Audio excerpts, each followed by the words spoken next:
welcome to the Healing Mama podcast. I'm your host, Danny Bonsignor, and I am so thankful you are here today.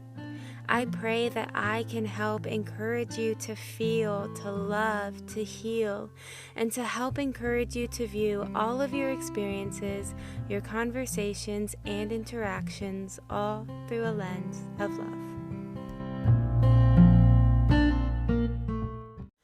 Hello, good morning, good afternoon, good evening, Merry almost Christmas. I am so happy you are here today. I say that all the time, but that's because it is true. I hope that life is being kind to you, and if it's not, then I hope you can remind yourself that whatever you are going through, this is not forever. The sun always rises even after the darkest of times, and what we do with our pain, what we do with our struggles, it can make us or break us. So, keep rising, keep shining, or at the very least, keep showing up, even when it is messy and imperfect. This will be my last episode until the new year. 2 weeks from now is Christmas, and 2 days before Christmas, I will be celebrating my 29th trip around the sun, and it is wonderful to sit and reflect on how much I have grown and changed over the years, and I cannot wait to see what is in store for me. Whatever it is, we're going to make it great. So, let's discuss what we have all come here to discuss. Last episode, I discussed my miscarriage, and honestly, I had no idea what I was going to talk about today, but I was patient, and I prayed, and the Lord answered, so here we are.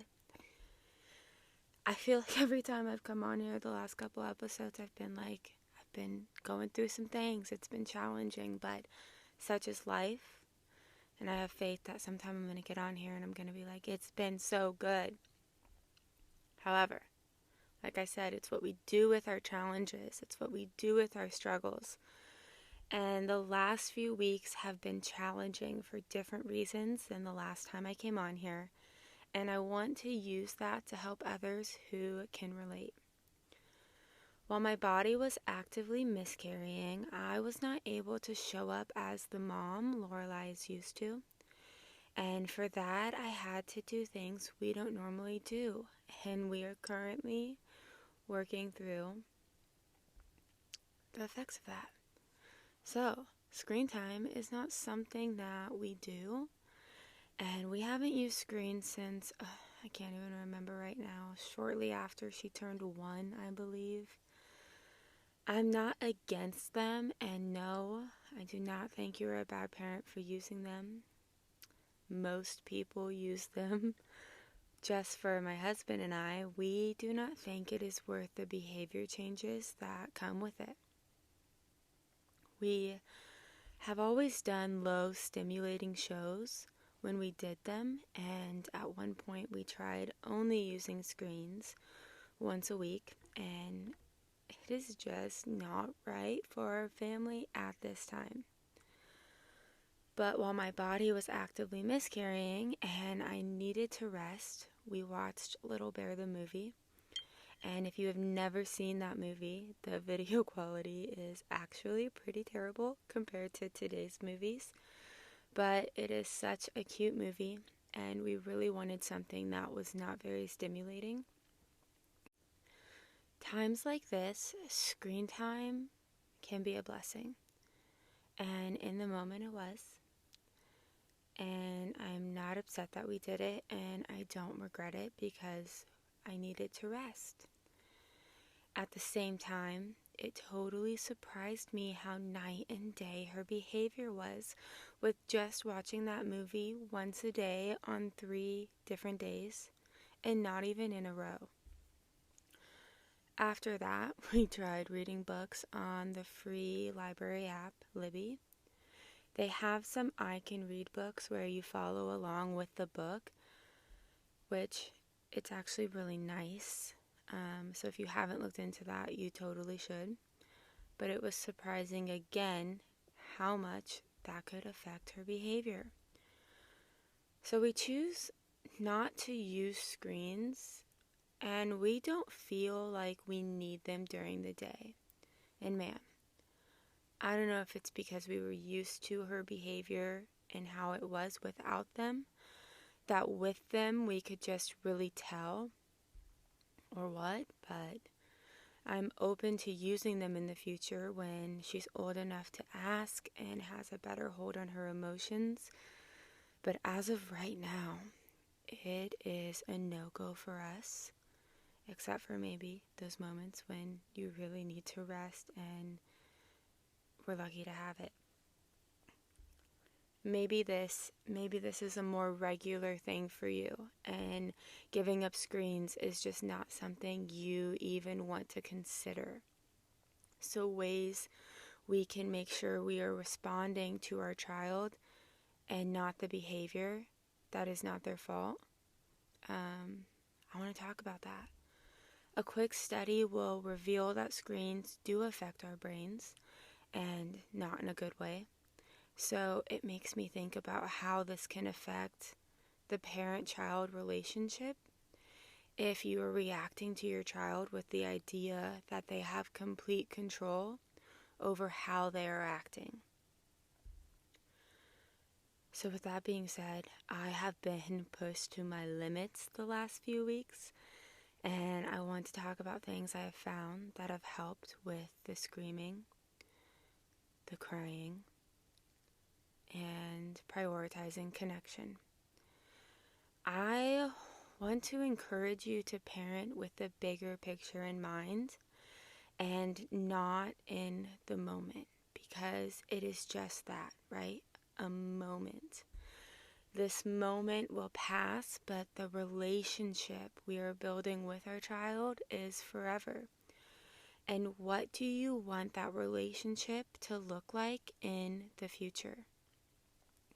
We know that toddlers don't know how to hide or control what they are feeling. And for me, sometimes it can be triggering to see my daughter expressing how I personally might be feeling in a way that isn't necessarily appropriate or for me to express myself. So allowing myself to feel frustrated and finding appropriate ways for me to handle that frustration is important, because in order to teach her how to control her emotions, I have to be able to control my own, right? I read in a book recently, and it suggested keeping a picture of your child as a baby on your phone as a screensaver, or somewhere that you can easily access it. And when you are feeling challenged, to just look at that picture and remember them that small, because they are still that sweet little baby that you love so much, even though they are bigger and more challenging in a lot of different ways. What has come to be one of my favorite approaches is the not saying anything at all approach. When I am feeling overwhelmed, I always say I love you, and I offer a hug or encourage my daughter to come with me into another room, or even better, outside. The change in scenery and stopping myself from saying anything I might regret helps me to get out of that headspace, but also helps to ensure I don't say anything that will negatively affect my child. By saying I love you and offering physical touch, this is not me just giving this silent treatment. This is me exercising self-control and resisting my desire to say what could be hurtful things. The old saying, sticks and stones may break my bones, but words will never hurt me, is such a load of crap, because when it comes to our children and our spouses, our words can hurt, and even more so coming from people we love. So Just holding my tongue is the hardest and best thing that I can do when I am upset. However, we are human, and if you do yell or react poorly, this is an opportunity to show your child you are human and deserving of grace. If you grew up with a parent who yelled, how often can you remember them coming to you and saying they are sorry and how they acted was not okay? If this was a regular occurrence, what do you remember more? Their hurtful words or how they always owned up to their actions and apologized? If you never had parents who apologized, how do you think it would have made you feel if they did? It's nice to just think about that, because don't underestimate the power of an I'm sorry. Something I make a point to do every day, and especially during the more challenging days, is to say out loud in front of my child, thank you, God, for Lorelai, and thank you for the blessing that she is. It is important that our children know we are just as grateful for them during the challenging moments as we are during the easier moments. And this is not something you can assume they just know. This is something you have to vocalize regularly and repeatedly. I also love saying things like, I'm so happy you are my daughter, and I love being your mom.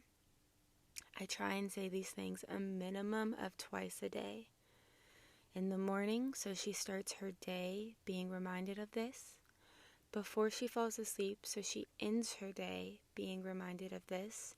And every moment in between that I remember to do so. Every day we make choices. Things that we don't want to happen are going to happen, but it's what we do. The way we choose to react that can make all the difference. I choose to see difficult behavior as a sign to slow down.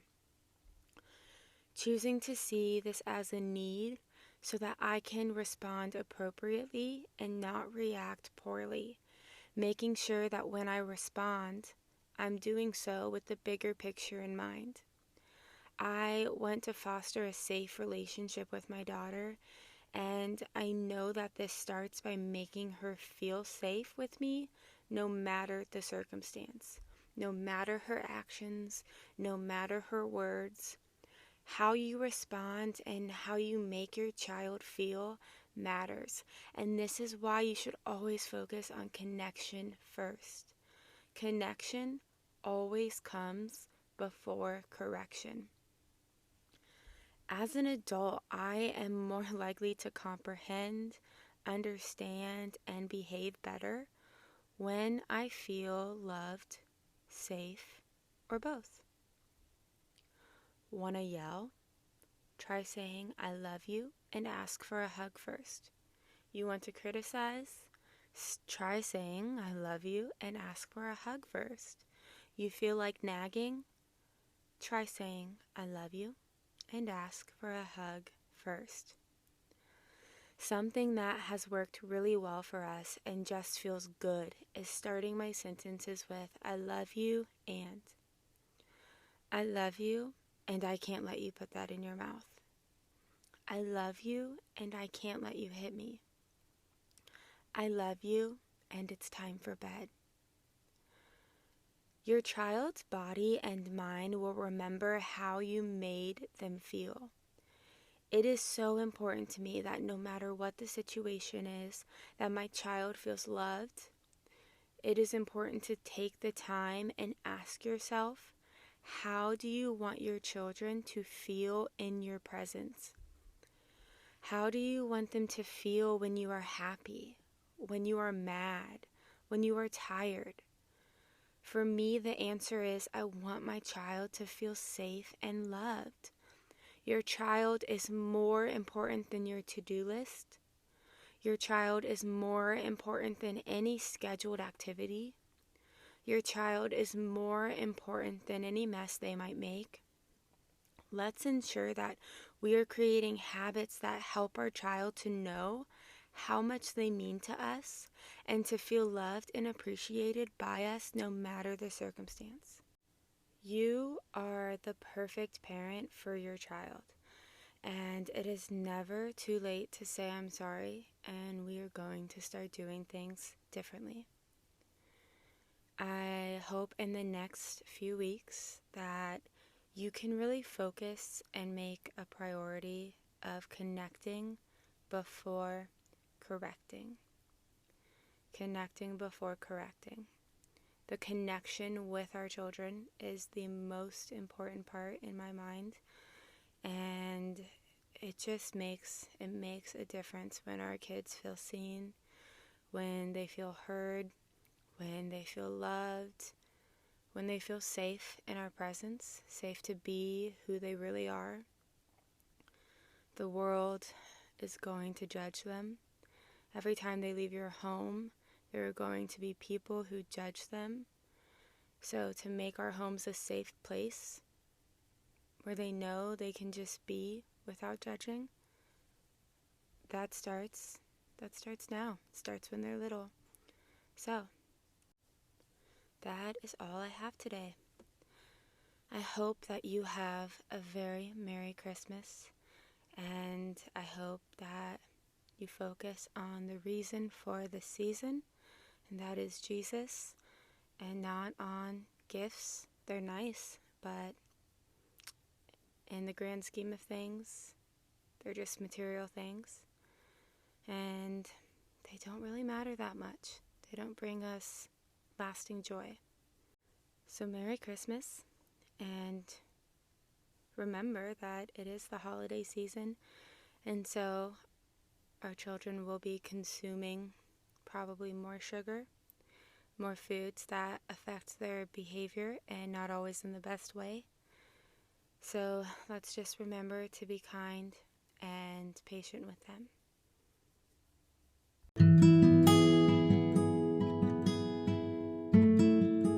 In closing today, I want to share a quote by Carolina King. If your child feels loved, they feel safe. If your child feels loved, they can open up to you. If your child feels loved, they will be courageous in life because they know they have a cushion to fall back on. If there is one gift we can give our children, it is to know they are truly loved no matter what. Until next time.